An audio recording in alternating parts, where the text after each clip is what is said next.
Chapter 1 lecture number આપણે 23 start કરીએ। એમાં સૌ પહેલાં આપણે જોઈએ છે સ્વાધ્યાય 1નો 19મો પ્રશ્ન। ગણ જે આપણને આપે છે આ ગણ પર દ્વિક ક્રિયાઓની સંખ્યા કેટલી? બરાબર, ચાર ઓપ્શન છે 10, 16, 20 અને 8। કયા ગણ પર? જેના બે ઘટકો છે એ અને બી। એટલે આ ગણ પર દ્વિક ક્રિયાઓની સંખ્યા કેટલી થશે એ આપણે જવાબ આપવાનો છે। બરાબર, ચાલો એ 19મા પ્રશ્નની વાત કરીએ તો સૌ પહેલાં જે આપણને ગણ આપે છે ને એને હું કોઈ નામ આપી દઉં, એ। બરાબર, તો આ ગણ એ પરની દ્વિક ક્રિયા, તો વ્યાખ્યા શું છે? એ પરની દ્વિક ક્રિયા એટલે એ ક્રોસ એથી એનું વિધેય। જો આ ક્રિયા એ ક્રોસ એથી એ પરનું વિધેય બને તો એને દ્વિક ક્રિયા કહેવાય। બરાબર, ઓકે। હવે આ પોઈન્ટને અહીંયા આપણે અટકાવીએ છે અને એક બીજી વસ્તુ તમને યાદ કરાવું છું। માનો કે એફ એ એથી બીનું કોઈ વિધેય છે। બરાબર, અને આ ગણ એ જે પ્રદેશ છે, પ્રદેશ જે ગણ એ છે એમાં સભ્યોની સંખ્યા માનો કે એમ છે, અને જે સહપ્રદેશ છે બી એમાં માનો કે સભ્યોની સંખ્યા એન છે। બરાબર, તો આ પ્રમાણે એથી બીના કુલ કેટલા વિધેય શક્ય છે? કુલ વિધેયોની સંખ્યા, તો આ સિમ્પલ સૂત્ર છે, સહપ્રદેશ રેસ ટુ પ્રદેશ, એટલે કે સહપ્રદેશના સભ્યોની સંખ્યાની ઘાતમાં પ્રદેશના સભ્યોની સંખ્યા। જેમ કે અહીંયા સહપ્રદેશમાં કેટલા સભ્યો છે? એન, અને પ્રદેશમાં કેટલા સભ્યો છે? એમ। તો એથી બીના કુલ કેટલા વિધેય બને? તો એન રેસ ટુ એમ। બરાબર, આ કોઈ પણ વિધેય બનાવવાનું થાય તેના પ્રદેશ અને સહપ્રદેશના સભ્યોની સંખ્યાના આધારે આ પ્રકારના કુલ કેટલા વિધેયો બને તો આ પ્રમાણે સૂત્ર રેડી છે। બરાબર, અચ્છા, અત્યારે આપણે આ ક્રિયાને દ્વિક ક્રિયા બનાવી હોય તો આ વિધેય બનવું જોઈએ। તો આવા કેટલા વિધેય બને એ આપણે વિચારવાનું રહે। બરાબર, તો ચલો માનો કે અહીંયા એમાં એન સભ્યો છે, ગણ એમાં એન ઘટકો છે એવું આપણે માની લઈએ। તો આપણી જે દ્વિક્રિયા છે સ્ટાર એ ક્રોસ એથી એનું વિધેય બને છે। તો અહીંયા પ્રદેશ એ કયો છે? એ ક્રોસ એ છે। તો પ્રદેશના સભ્યોની સંખ્યા કેટલી થાય? તો એમાં કેટલા ઘટકો આપણે વિચારીએ? એન। તો એ ક્રોસ એમાં સભ્યો કેટલા આવે? એન ઇન્ટુ એન, એટલે કે એન સ્ક્વેર સભ્યો થાય કોના? પ્રદેશના। અને સહપ્રદેશ તો એ છે અને એના સભ્યો તો એન છે। તો હવે એ ક્રોસ એથી એ પરના વિધેયોની સંખ્યા કેટલી થાય? તો આપણે હમણાં સમજ્યા પ્રમાણે સહપ્રદેશની ઘાતમાં પ્રદેશ, એટલે સહપ્રદેશના સભ્યો કેટલા? એન, એની ઘાતમાં પ્રદેશના સભ્યો એન સ્ક્વેર, એટલે N raise to N square. બરાબર, જ્યાં એન એ એના સભ્યોની સંખ્યા બતાવે છે। એટલે કોઈ પણ ગણ એ પર વ્યાખ્યાયિત દ્વિક ક્રિયાઓની સંખ્યા કેટલી થાય? તો કે N raise to N square. આ સૂત્ર છે, મેં તમને સમજાવ્યું। બરાબર, હવે આપણા મૂળ પ્રશ્ન ઉપર જતા રહીએ। ચાલો 19મો પ્રશ્ન। ગણ એ બી એના ઘટકોની સંખ્યા કેટલી છે? 2 છે, એટલે કે એન બરાબર 2। સભ્યોની સંખ્યાને આપણે એન કહીએ તો આ ગણમાં 2 સભ્યો છે। હવે આપણે હમણાં સમજ્યા પ્રમાણે એન ઘટક ધરાવતા ગણ પરની દ્વિક ક્રિયાઓની સંખ્યા કેટલી થાય? તો N raise to N square. બરાબર, આ વિકલ્પમાં એનની કિંમત કેટલી છે? 2। અહીંયા એન બરાબર તો 2 છે, એટલે માટે એન બરાબર 2 મૂક્યા, એટલે 2ની ઘાતમાં 2નો વર્ગ। તો પહેલાં ઉપરનું સાદરૂપ થાય, એટલે 2નો વર્ગ એ થાય 4, એટલે 2ની 4 ઘાત એ 16। ક્લિયર? એટલે આ પ્રમાણે 2 ઘટકો ધરાવતા ગણ પરના દ્વિક ક્રિયાઓની સંખ્યા કેટલી થાય? તો કે 16। એટલે સાચો વિકલ્પ છે બી, 16। ક્લિયર? હવે આપણે ઉદાહરણ નંબર 49 જોઈ લઈએ।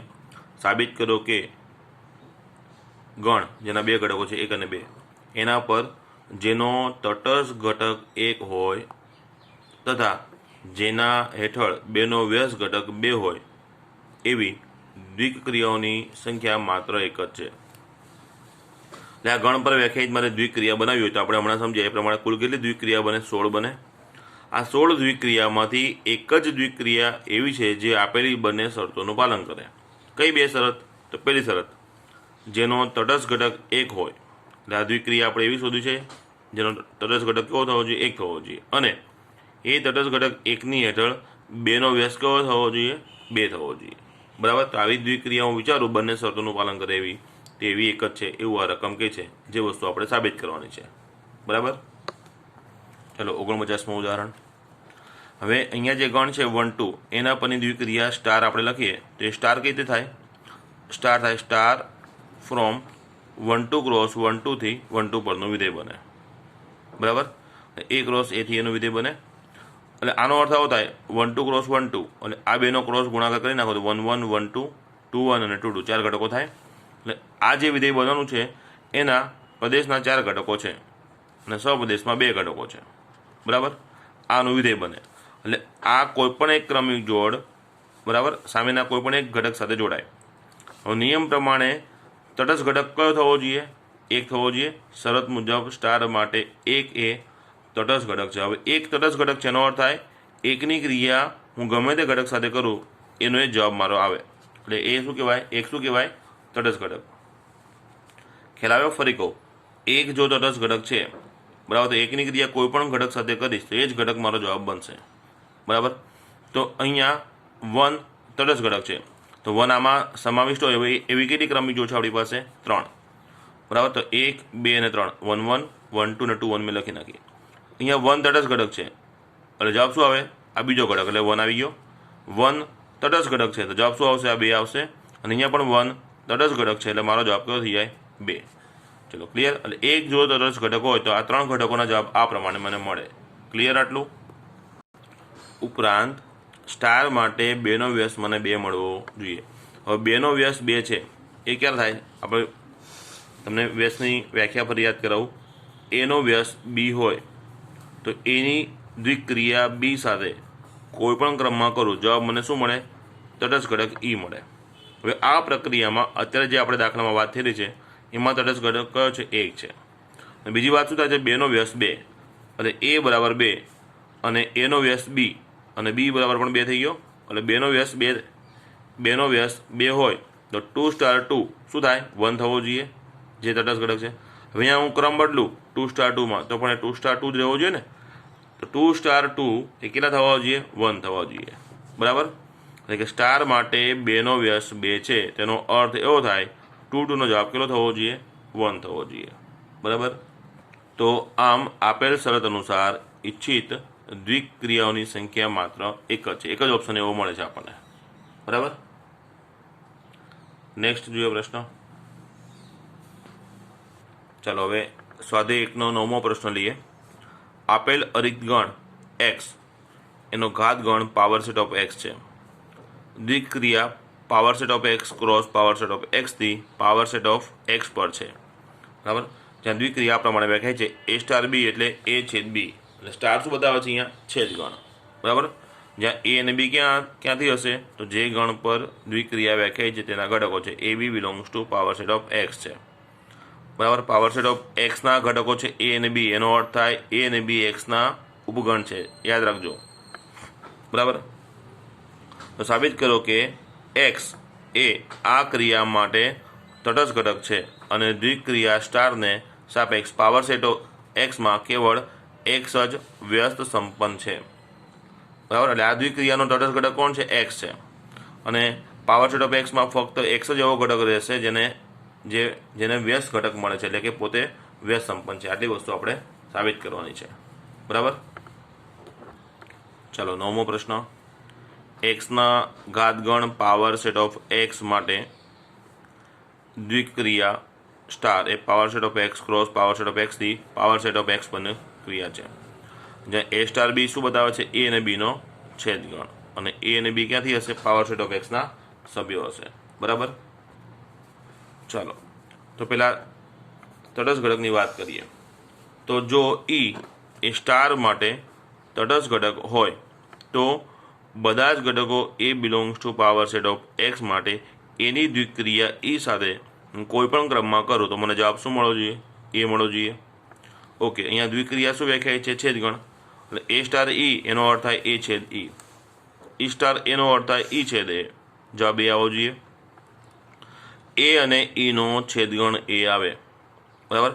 હવે બે ગણનો છેદગણ, માનો કે કોઈ ગણ એ છે એનો છેદગણ બી સાથે કરું અને જવાબ મને એ મળે છે, તો આવું ક્યારે થાય? એ બીનો ઉપગણ હોય તો જ થવાનો. તો અહીંયા અર્થ શું થાય છે? એ ઈનો ઉપગણ હોય, બરાબર છે. એ ઈનો ઉપગણ હોય તો જ જવાબ મને એ મળે. હવે આ પ્રશ્નમાં એ શું છે? તો એ પાવર સેટ ઓફ એક્સનો કોઈ પણ ઘટક છે. એનો અર્થ એ થાય પાવર સેટ ઓફ એક્સના કોઈ પણ ઘટક, એટલે કે દરેક ઘટકો, એટલે કે દરેક ઉપગણો એ ઈના ઉપગણ થવા જોઈએ. તો ઈ તરીકે મારે એવો કયો ગણ લેવાય કે જે દરેક ગણને પોતાનામાં સમાવે? તો જે મેન ગણ, જે મુખ્ય ગણ ઉપર ક્રિયા વ્યાખ્યાયિત છે એ ગણ પોતે જ હોય. કારણ કે ઈ બરાબર એક્સ લઉં તો જ એક્સનો કોઈ પણ ઉપગણ લઈશ, એ કોઈ પણ ઉપગણ એ હશે તો એના બધા ઘટકો ક્યાં મળે? મને એક્સમાં મળે. ખ્યાલ આવી ગયો? ચાલો, એટલે એનો અર્થ એવો થાય છે, માટે પ્રત્યેક A belongs to power set of x માટે એ ઈનો ઉપગણ થવો જોઈએ, જે મેં વસ્તુ અહીંયા સમજાવી હતી. તો જે ઈ બરાબર એક્સ માટે જ શક્ય છે.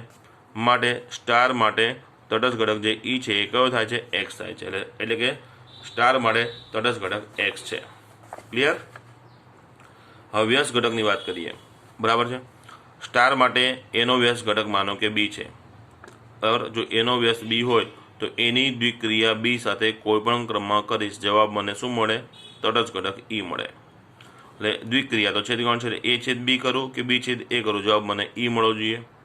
બંનેનો છેદગણ કયો આવે છે? ઈ આવે છે. હવે ઈ એટલે કે એક્સ છે. ઈ કેટલો છે? અહીંયા એક્સ છે. એટલે કે એ છેદ બી અને બી છેદ એ એક્સ આવવો જોઈએ. હવે એક્સ શું છે? સાર્વત્રિક ગણ છે આ પ્રશ્નના સંદર્ભમાં, કેમ કે બધા જ ઉપગણો એક્સના ઉપગણો છે. તો એ અને બીનો છેદગણ કોઈ પણ ક્રમમાં કરું તો આખો ગણ પોતે ક્યારે આવે? જ્યારે એ અને બી બંને એક્સ હોય તો જ થાય, બાકી શક્ય નથી. એટલે કે એ બરાબર બી બરાબર એક્સ માટે જ આ પરિસ્થિતિ શક્ય છે, બાકી શક્ય બને નહીં, બરાબર. તો અહીંયા એનો વ્યસ્ત બી છે અને એ પણ એક્સ છે, બી પણ એક્સ છે, એટલે કે એક્સનો વ્યસ્ત એક્સ થયો, બરાબર. આમ પાવર સેટ ઓફ એક્સનો ફક્ત એક જ ઘટક એક્સ વ્યસ્ત સંપન્ન છે અને જેનો વ્યસ્ત ઘટક કયો? પોતે જ એક્સ છે. એ તરીકે એક્સ એક જ ઘટક એવો છે જેનો વ્યસ્ત બી તરીકે એક્સ છે. અહીંયા એનો વ્યસ્ત બી છે, એ પણ એક્સ છે, બી પણ એક્સ છે. એટલે આ પાવર સેટ ઓફનો એક જ ઘટક કયો? એક્સ, જેનો વ્યસ્ત ઘટક મળે છે, એટલે પોતે વ્યસ્ત સંપન્ન કહેવાય. અને આનો વ્યસ્ત ઘટક મળે છે તો કયો મળે છે? તો કે બી મળે છે, અને બી પણ એક્સ જ છે. એટલે એક્સનો વ્યસ્ત ઘટક પોતે એક્સ જ છે. ક્લિયર? એટલે કે એક્સનો વ્યસ્ત ઘટક એક્સ પોતે. ક્લિયર? ચાલો 12મો પ્રશ્ન જોઈએ. એ સ્ટાર બી એ જે શું છે? એ માઇનસ બીનો માનાંક, અને એ ઓ બી એમ માનીએ તો આ ક્રિયાનો જવાબ આવે છે પૂર્વ ઘટક એ, બરાબર. બે દ્વિક્રિયા છે, એક સ્ટાર છે અને આ ઓ ગણી શકીએ, જ્યાં પ્રત્યેક એ બી બિલોંગ્સ ટુ આર છે. આ પ્રમાણે વ્યાખ્યાયિત છે. તો દ્વિક્રિયા સ્ટાર એ આર ક્રોસ આરથી આરનું વિધેય છે, બરાબર, અને ઓ પણ એ આર ક્રોસ આરથી આરનું છે. તો આ પ્રમાણે વિચાર કરો એવી વાત કરી છે. તો સાબિત કરો કે સ્ટાર એ સમક્રમી છે, પરંતુ જૂથના નિયમને અનુસરતી નથી. એટલે આ સમક્રમી છે પણ જૂથના નિયમનું પાલન કરતી નથી. જ્યારે જે બીજી દ્વિક્રિયા છે, બરાબર, એ જૂથના નિયમને અનુસરે છે પરંતુ સમક્રમી નથી. વધુમાં બતાવો કે પ્રત્યેક એબીસી બિલોંગ્સ ટુ આર માટે એ સ્ટાર બી ઓ સી એ સ્ટાર બી ઓ એ સ્ટાર સી બરાબર થાય છે, બરાબર. આ બંને સમાન જેવું આપણે સાબિત કરવું છે. પછી આગળનો પ્રશ્ન છે, શું દ્વિક્રિયા ઓ એ દ્વિક્રિયા સ્ટાર પર વિભાજનીય થશે? તમારા જવાબની સત્યતા ચકાસો. અહીંયા એક બ્રેકેટમાં સમજૂતી આપી છે. જો આ સત્ય હોય, એટલે કે આ પરિણામ, બરાબર, તો આપણે સ્ટાર એ દ્વિક્રિયા ઓ પર વિભાજનીય કહીશું. એટલે જો સ્ટાર વડે ઓનું વિભાજન થાય છે ને, એ સ્ટાર બી આવ્યું અને એ સ્ટાર સી આવ્યું, અને ઓ જે અંદર હતો એ બહાર આવી ગયો, એટલે વિભાજનના નિયમની વાત થઈ છે. એટલે જો આ પરિણામ સાચું થશે તો આનો જવાબ આપણે હા પાડીશું કે ભાઈ સ્ટાર ઓ એ દ્વિક્રિયા સ્ટાર પર વિભાજન છે, બરાબર. તમારા જવાબની સત્યાર્થતા આપણે ચકાસવાની છે. જોઈ લઈએ. ચાલો 12મો પ્રશ્ન. પહેલા દ્વિક્રિયા સ્ટાર માટે વાત કરીએ. સ્ટાર આર ક્રોસ આરથી આરનું વિધેય છે અને એ સ્ટાર બી કઈ રીતે વ્યાખ્યાયિત છે? માનાંકમાં એ માઇનસ બી. તો એ પહેલાં સમક્રમી છે કે નહીં આપણે ચકાસીએ. હવે એ સ્ટાર બી શું છે? મોડ એ માઇનસ બી. હવે એ માઇનસ બીનો ક્રમ બદલું, એને હું બી માઇનસ એ કરું, એ માઇનસ બીને હું બી માઇનસ એ કરું તો ઘટક શું થાય? માત્ર વિરોધી થાય, પણ માનાંકના કારણે જવાબ બદલાવાનો નથી. એટલે એ માઇનસ બીનો માનાંક કરું કે બી માઇનસ એનો માનાંક, બંને સરખા થાય. અને બી માઇનસ એના માનાંકને મારે બી સ્ટાર એ કેવો હોય તો કહેવાય છે. આમ એ સ્ટાર બી બરાબર બી સ્ટાર એ થાય છે, માટે સ્ટાર એ સમક્રમી દ્વિક્રિયા છે અહીંયા. ક્લિયર? ચલો હવે જૂથના નિયમની વાત કરું તો 1 સ્ટાર 2 સ્ટાર 3 પહેલી દ્વિક્રિયા આ બે ઘટકો વચ્ચે થવાની છે, બરાબર. એટલે માનાંકમાં 1 અને 2નો તફાવત જે 1 થઈ જાય, ફરી 1 અને 3નો ધન તફાવત જે 2 થઈ જાય. ક્લિયર? હવે હું જૂથ બદલું છું. 1 2 3માં પાછળ 2 અને 3નું જૂથ લીધું, તો પહેલાં 2 અને 3માં ધન તફાવત હશે જે 1 થયો. હવે 1 અને 1નો ધન તફાવત જે 0 થઈ જાય છે. બંને જવાબ સરખા આવતા નથી. આમ આ બંને જૂથ સરખા નથી, માટે સ્ટાર જૂથના નિયમનું પાલન કરતી નથી. ક્લિયર? હવે બીજી દ્વિક્રિયા ઓ છે, આર ક્રોસ આરથી આર પરની દ્વિક્રિયા છે અને એઓ બી કઈ રીતે વ્યાખ્યાય છે? એ તરીકે. એટલે જે પહેલો પૂર્વ ઘટક છે એ જ આપણો જવાબ આવી જાય છે, બરાબર. ચલો સમક્રમી છે કે નહીં? તો આપણે 1 અને 2 વચ્ચે દ્વિક્રિયા કરી 1O2 કરું તો આન્સર 1 આવે, અને એનો ક્રમ બદલું 2O1 તો આન્સર 2 થઈ જાય. તમે જોઈ શકો છો અહીંયા જવાબ સરખા આવે છે? નથી આવતા. આમ 1O2 does not equal to 1, માટે O એ આર પર સમક્રમી દ્વિક્રિયા નથી. પરંતુ જૂથના નિયમનું પાલન કરે છે એવું કહે છે, આપણે વ્યાપક સ્વરૂપમાં બતાવીશું.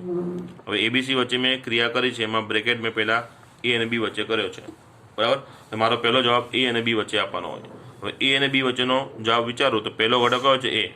આ બંને વચ્ચેની દ્વિક્રિયાનો જવાબ મારો એ થઈ જાય. પાછળ ઓ સી તો એમને છે જ.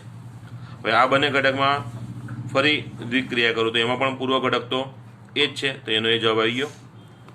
ખ્યાલ આવ્યો? હવે એ ક્રમ એનો જ, ખાલી જૂથ મેં બદલ્યો છે. તો પહેલી ક્રિયા મારે બી અને સી વચ્ચે થાય, તો બી અને સીનો જવાબ કયો થાય? પૂર્વ ઘટક તરીકે બી. આગળ એ ઓ તો એમને રહેવાનો. હવે એઓ બીમાં ક્રિયા કરું તો એનો પૂર્વ ઘટક એ છે, એટલે અહીંયા પણ એ આવી જવાનો. એટલે વ્યાપક સ્વરૂપમાં તમે જોઈ શકો છો બંને પરિણામ આપણને કેવા મળે છે? સરખા મળે છે. એટલે કે પ્રત્યેક એબીસી બિલોંગ્સ ટુ આર માટે, બરાબર, આ બંને પરિણામ સમાન છે. એટલે ઓ તે આર પર જૂથના નિયમનું પાલન કરે છે. ક્લિયર? ચાલો અહીં સુધીના જવાબ આપણે અપાઈ ગયા છે. હવે આપણે આ પરિણામ ચકાસવું છે. એ સ્ટાર બીઓ સી બરાબર એ સ્ટાર બી ઓ એ સ્ટાર સી છે કે નહીં. એટલે આપણે પહેલાં ડાબી બાજુનું પરિણામ શોધીએ છીએ. એ સ્ટાર બીઓ સી પહેલી પ્રક્રિયા ક્યાં થવાની? આ બ્રેકેટ ઉપર. ઓ એ શું બતાવે છે? પૂર્વ ઘટક હોય જવાબ આવી જાય. આગળનો એ સ્ટાર જે છે એમને આનું પરિણામ મને મળ્યું બી. ક્લિયર? હવે એ સ્ટાર બી શું છે? તો એ અને બીનો ધન તફાવત, એટલે આ પરિણામ મને મળે છે એ માઇનસ બી.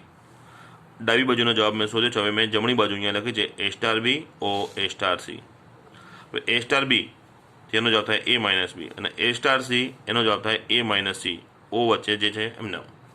હવે આ બંને વચ્ચે દ્વિક્રિયા થાય છે ઓની. ઓ શું કહે છે? હંમેશા પૂર્વ ઘટક જવાબમાં આવી જાય, એટલે પૂર્વ ઘટક તો મોડ એ માઇનસ બી છે, એટલે મોડ એ માઇનસ બી જવાબ થઈ ગયો. જોઈ શકો છો બંને જવાબ કેવા થયા? સરખા. એટલે કે એ સ્ટાર બી ઓ સી બરાબર એ સ્ટાર બી ઓ એ સ્ટાર સી. ક્લિયર? અને એ પરિણામ કેવું છે? સત્ય છે. આ સાબિત થઈ ગયું. અને આ પરિણામ જો સાચું હોય તેના ઉપર સમજૂતી આપણને એવી આપી છે, જો આ પરિણામ સાચું હોય તો સ્ટારને દ્વિક્રિયા ઓ પર વિભાજનીય કહીશું, બરાબર. સ્ટારને દ્વિક્રિયા ઓ પર વિભાજનીય, સ્ટાર ઓ પર વિભાજનીય છે. અહીંયા એનું રિવર્સ પૂછ્યું છે કે શું દ્વિક્રિયા ઓ એ સ્ટાર પર વિભાજન થશે?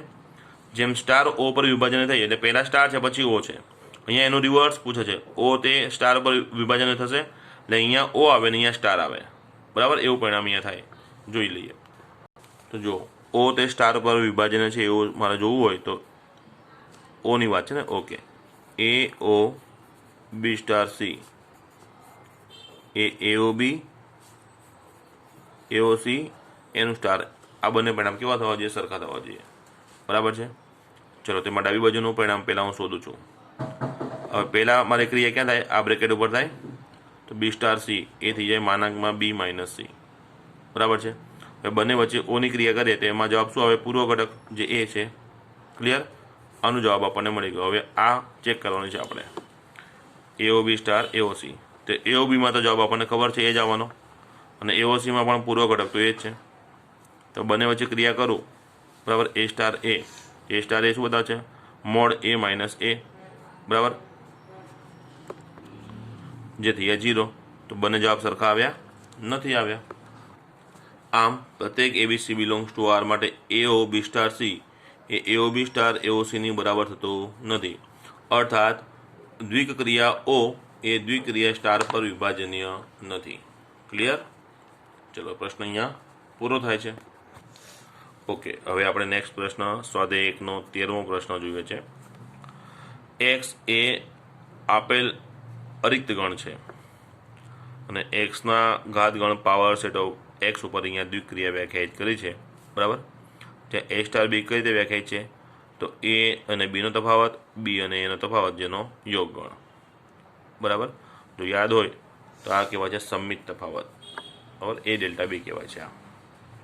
ઓકે, આ તો ખાલી તમારી માહિતી માટે હતું. જે મૂળ પ્રશ્ન ઉપર આપણે આવી જઈએ પાછા.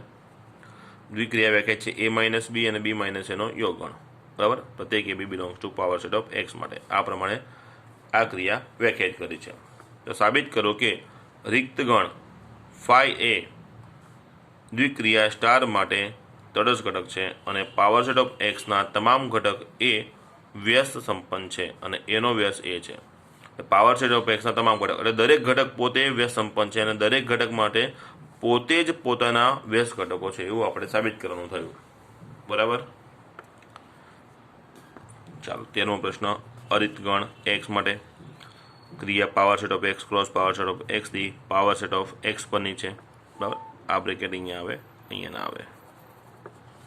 અને ક્રિયા કઈ રીતે વ્યાખ્યાયિત કરી છે? A સ્ટાર B તો A માઇનસ B અને B માઇનસ Aનો યોગ ગણ, જ્યાં પ્રત્યેક B ક્યાંથી છે? પાવર સેટ ઓફ એક્સના ઘટકો છે. તો તટસ્થ ઘટક આપણે શોધીએ. જો E એ તટસ્થ ઘટક હોય તો એની દ્વિક્રિયા E સાથે કરીશ તો જવાબ મને શું મળે? A મળે. દ્વિક્રિયા જે પ્રમાણે વ્યાખ્યાય છે એ શું થાય? A માઇનસ E અને E માઇનસ A બરાબર A થવો જોઈએ, આ બંનેનો યોગ ગણ, બરાબર. હવે રકમમાં આપણને શું કીધું છે? ફાઈ તટસ્થ ઘટક છે એવું સાબિત કરવું છે. એટલે E બરાબર, તો અહીંયા હું ફાઈ વિચારી લઉં. E બરાબર જો હું ફાઈ લખી દઉં તો પ્રક્રિયા શું થાય? A minus phi. અહીંયા થાય A માઇનસ ફાઈ, પછી યોગ ગણ, અહીંયા થાય ફાઈ માઇનસ A. હવે A અને ફાઈનો તફાવત તો A થવાનો, ફાઈ અને એનો તફાવત ફાઈ થવાનો. તફાવત ખ્યાલ આવે ને? પહેલો જે ગણ હોય એના ઘટકો જવાબમાં આવે, જે અહીંયા હોય એની સિવાયના, પણ આ તો ખાલી ગણ છે. આની સિવાયનો એ આખે નાખો આવે, અને અહીંયા પણ જવાબો અહીંથી આવે આની સિવાયના, પણ આ તો પોતે ખાલી જ છે એટલે ખાલીને ખાલી જવાબ થઈ ગયો. તો હવે એ અને ખાલી ગણનો યોગ ગણ શું થઈ જાય? એ થઈ જાય. તો આ પરિણામની બરાબર એ આવવું જોઈએ. તો એ આપણને મળે છે ક્યારે? જ્યારે એની કિંમત મેં ફાઈ લીધી. એટલે આ પરિણામ E બરાબર ફાઈ માટે જ સત્ય છે. ખ્યાલ આવી ગયો? એટલે A માઇનસ ફાઈ યોગ ફાઈ માઇનસ A આ વસ્તુ અહીંયા સમજાવે છે, જ્યાં આ પ્રમાણે પરિણામ સાચું છે, બરાબર.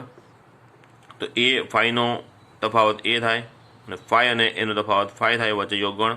તો A યોગ ફાઈ એ સાચું જ છે. માટે પ્રત્યેક A belongs to power set of x માટે આ વિધાન સાચું છે એવું કહેવાય, બરાબર. અર્થાત તટસ્થ ઘટક કયો છે? E બરાબર ફાઈ. પહેલું વિધાન આપણું સાબિત થઈ ગયું. ત્યારબાદ આપણે વ્યસ્ત ઘટક શોધવાની વાત કરી હતી અને એમાં કીધેલું પાવર સેટ ઓફ એક્સના દરેક ઘટક એને વ્યસ્ત ઘટક આપણને મળે છે અને દરેકમાં પોતે જ પોતાનો વ્યસ્ત ઘટક છે એવું આપણે બતાવવાનું છે. ચાલો જોઈ લઈએ. ધારો કે એનો કોઈ વ્યસ્ત ઘટક B છે. એનો વ્યસ્ત ઘટક B હોય તો એની દ્વિક્રિયા B સાથે કરું કોઈ પણ ક્રમમાં તો મને જવાબ તટસ્થ ઘટક મળે E, બરાબર. હવે A અને Bની દ્વિક્રિયા છે A માઇનસ B યોગ B માઇનસ A, અને તટસ્થ ઘટક E આપણે કેટલો શોધેલો છે? અહીંયા ફાઈ શોધેલો છે, બરાબર. એટલે કે A માઇનસ B અને B માઇનસ એનો યોગ ગણ. હવે બે ગણનો યોગ ગણ ખાલી ગણ ક્યારે થાય? જ્યારે બંને ખાલી ગણ હોય તો જ, બાકી શક્ય નથી. એટલે A માઇનસ B અને B માઇનસ એ બંને કેવા થાય? ખાલી ગણ થાય.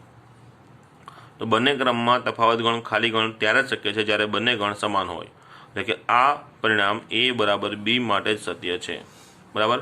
એટલે કે પ્રત્યેક A belongs to power set of એક્સને વ્યસ્ત સંપન્ન ઘટક છે, બરાબર. અને B એનો વ્યસ્ત ઘટક હોય તો B બરાબર A ઇન્વર્સ અને A બરાબર તો B છે. એટલે કે A ઇન્વર્સ બરાબર B, Bની કિંમત A એટલે A ઇન્વર્સ બરાબર A, બરાબર. ટૂંકમાં પાવર સેટ ઓફ એક્સનો દરેક ઘટક એ વ્યસ્ત સંપન્ન છે અને પોતે જ પોતાનો વ્યસ્ત છે એ અહીંયા સાબિત થાય છે. ક્લિયર? હવે નેક્સ્ટ જોઈએ પ્રશ્ન. ચાલો છેલ્લો પ્રશ્ન ચેપ્ટરનો સ્વાધ્યાયનો જે ગણો હોય આ પ્રશ્ન પછી આપણું ચેપ્ટર પૂરું થાય છે. ગણ આપ્યો છે જેના ઘટકો છે 5, 0, 1, 2, 3, 4, 5. આ ગણ પર દ્વિક્રિયા સ્ટાર નીચે પ્રમાણે વ્યાખ્યાયિત કરી છે. એ સ્ટાર બી મારે a પ્લસ બી લેવાના. ક્યારે? જો a અને બીનો સરવાળો 6 કરતાં નાનો હોય તો. અને જો a અને બીનો સરવાળો 6 થઈ જાય કે 6 કરતાં મોટો થઈ જાય તો એમાંથી મારે 6 બાદ કરવા. એ પ્રમાણે અહીંયા દ્વિક્રિયા વ્યાખ્યાયિત છે. તો સાબિત કરો કે આ ક્રિયા માટે શૂન્ય તટસ્થ ઘટક છે અને આ ગણનો પ્રત્યેક શૂન્યતર ઘટક વ્યસ્ત સંપન્ન છે. બરાબર? અહીં 6 માઇનસ a એ ઘટક એનો વ્યસ્ત છે. બરાબર? આટલી વસ્તુ આપણે ધ્યાનમાં રાખવાની છે. ચાલો 14મો પ્રશ્ન. 0 થી 6, 0 થી 5 કુલ 6 ઘટકો. એ ગણને મેં નામ આપી દીધું a. બરાબર? એ પરની દ્વિક્રિયા સ્ટાર એ આ પ્રમાણે વ્યાખ્યાય છે. a star B a plus B લેવાના. જો સરવાળો 6 કરતાં નાનો હોય અને સરવાળો 6 કે એના કરતાં મોટો થાય તો a પ્લસ બીમાંથી 6 બાદ કરવા. આ પ્રમાણે વ્યાખ્યાય છે. હવે મારે તટસ્થ ઘટક શોધવો છે. જો e તટસ્થ ઘટક હોય તો દરેક a બિલોંગ્સ ટુ a માટે એની દ્વિક્રિયા e સાથે કરીશ. જવાબ મને શું મળે? એ જ મળે. બરાબર? એટલે હવે અહીંયા ક્રિયા બે પ્રમાણે વ્યાખ્યાય છે, a પ્લસ બી અને a પ્લસ બી માઇનસ 6. તો a પ્લસ ઈનો જવાબ પણ એ આવવો જોઈએ અને a સ્ટાર e માઇનસ 6નો પણ જવાબ એ આવવો જોઈએ. જો a અને e અહીંયા આપણે બી તરીકે e છે ને, એટલે જો a અને ઈનો સરવાળો 6 કરતાં નાનો અને a અને ઈનો સરવાળો 6 કે એના કરતાં મોટો, બરાબર? તો આ બંને પરિણામ અલગ અલગ મેં ઇન્ડિવિજ્યુઅલ બતાવ્યા છે.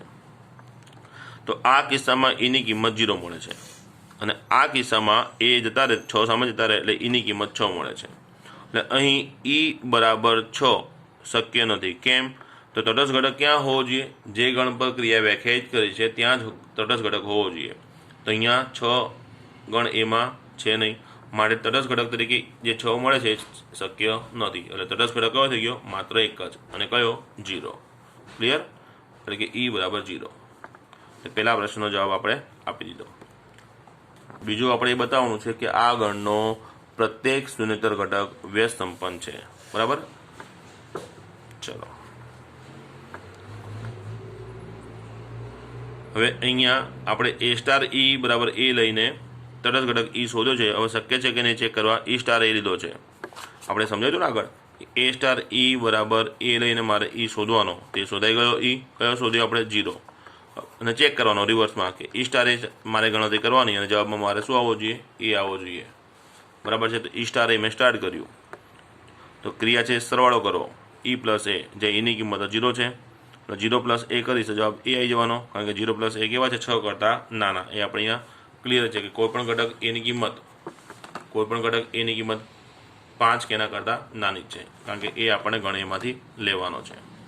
માટે તટસ્થ ઘટક e બરાબર 0 છે એ ફાઇનલ થઈ ગયું. બરાબર? હવે વ્યસ્તની વાત કરીએ.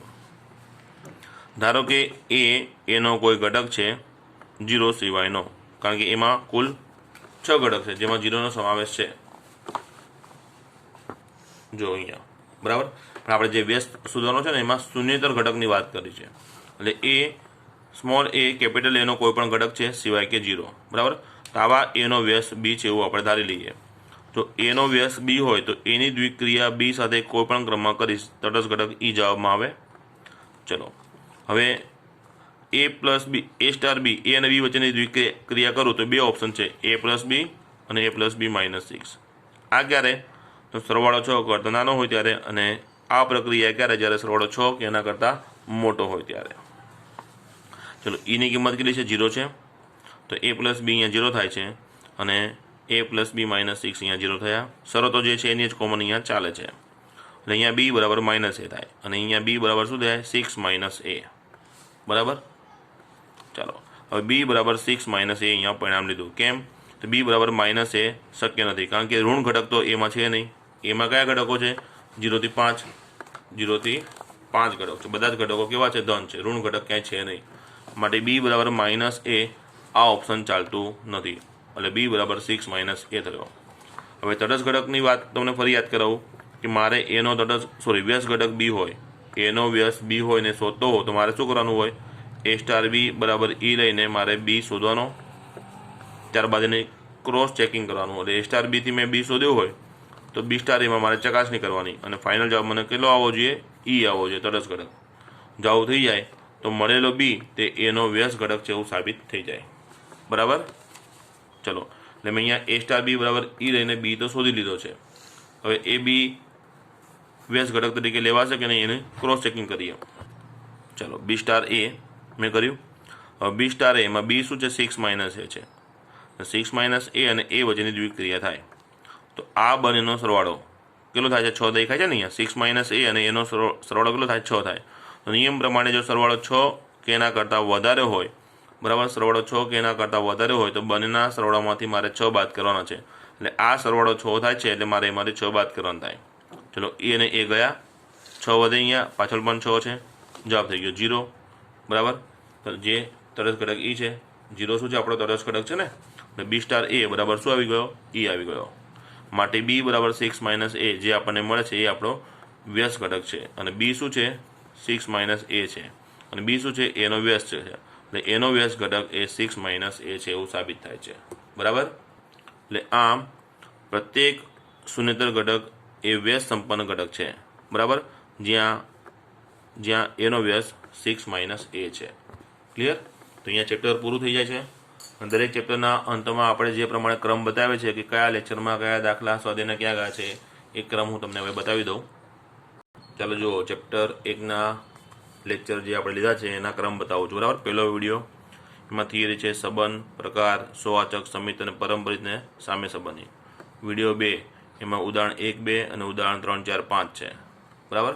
એ પ્રમાણે ક્રમ તમારે સમજવાનો છે. પછી વિડીયો 3 છે 1.1ના દાખલા નંબર 1ના 1 અને 2, દાખલા નંબર 1નો ત્રીજો, ચોથો અને ઉદાહરણ 6.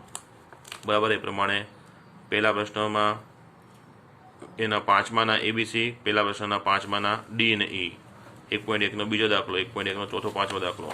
આ પ્રમાણે ક્રમ તમને ખ્યાલ છે જ. બરાબર. આ 5મો લેક્ચર, આ 6થો લેક્ચર, 6થામાં 10મો દાખલો છે જેના 5 પ્રશ્નો છે 1 થી 5. પછી 7મો લેક્ચર, પછી 8મો લેક્ચર, 9મો લેક્ચર એમાં દાખલા નંબર 16, 17 છે સ્વાધ્યાય 1નો.